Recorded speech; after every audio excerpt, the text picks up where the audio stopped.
নড়াইল জেলার viral mini Cox's Bazar. কেন এটাকে মিনি কক্সবাজার বলা হয়েছে, ভিডিওটা পুরোটা দেখলে বুঝতে পারবেন। এর যে সৌন্দর্য, এটা আপনাকে 100% মুগ্ধ করবে। ভিডিওটা সম্পূর্ণ দেখবেন।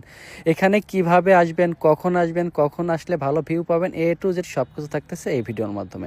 চলুন ভিডিওটা শুরু করা যাক। আমরা মালিবাগ থেকে যাত্রা শুরু করতেছি। মালিবাগের তিনটা রাস্তা, একটা কালিয়ার দিকে, একটা নড়াইল শহরের দিকে, আর একটা হচ্ছে ঢাকা বা লোহাগাড়ার দিকে। আপনাদেরকে যেটা করতে হবে, লোহাগাড়া যে সড়কটা আছে, লোহাগাড়া সড়কে আসতে হবে। আসার পর এখান থেকে মাদ্রাসা বাজার পড়বে, তারপর এখানে চৌগাছা বাজার পড়বে, এরপর হচ্ছে লক্ষ্মীপাশা বাজার পড়বে। লক্ষ্মীপাশা বাজার থেকে সিএনডি স্ট্যান্ড নামে যে জায়গাটা আছে, আপনাদের ওই সিএনডি স্ট্যান্ডে আসতে হবে। এই সিএনডি স্ট্যান্ডে তিন দিকে রাস্তা পাবেন। একটা হচ্ছে সোজাসুজি ঢাকার দিকে, আরেকটা ডান দিকে গেছে, আরেকটা বাম দিকে গেছে। আপনাদেরকে যেটা করতে হবে, আপনাদের ডান দিকে যে রাস্তাটা গেছে যাওয়ার পথে, অর্থাৎ ঢাকার দিকে যাইতে যে ডান দিকে রাস্তা, এই রাস্তা বরাবর আপনাদেরকে যাত্রা শুরু করতে হবে।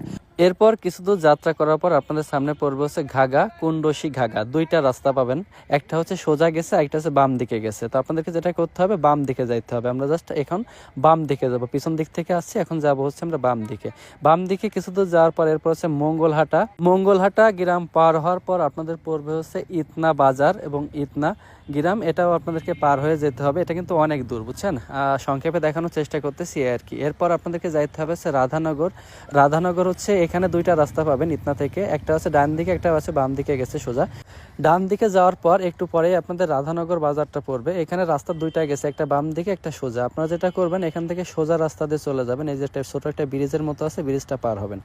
এরপর আপনাদের সামনে পড়বে হচ্ছে চর দৌলতপুর পার হওয়ার পর হচ্ছে কাজীপাড়া বটতলা পার হওয়ার পরেই কিন্তু আপনাদের সেই কাঙ্ক্ষিত এটা আছে পাংখাচর, কাজীপাড়া পাংখাচর যে ইটা আছে, ঘাটটা আছে, ওই ঘাটেই মূলত আমরা যাব। এখান থেকে রাস্তা পাবেন তিনটা, ডানে বায়ে সোজা। তো আমরা যাবো হচ্ছে সোজা যাওয়ার পরে কিন্তু আমরা সেই কাঙ্ক্ষিত ঘাটটি পেয়ে গেলাম। এই পারে রয়েছে নড়াইল, ওই পারে কিন্তু গোপালগঞ্জের ভিতরে পড়ে, তাই চরটাকে কেউ গোপালগঞ্জের ভিতরেও নিছে, আবার কেউ নড়াইলটাও বলে থাকে। তো এখান থেকে আপনারা চাইলে সরাসরি ট্রলারে করে চরেও যাইতে পারবেন অথবা ওপারও যাইতে পারবেন। তো আমরা প্রথমে ওই পারে যাবো, ওই পারে একটু ঘুরে ঘুরে দেখে তারপরে আমরা হচ্ছে চরে যাবো, যেখানে মানুষ গোসল করতেছে।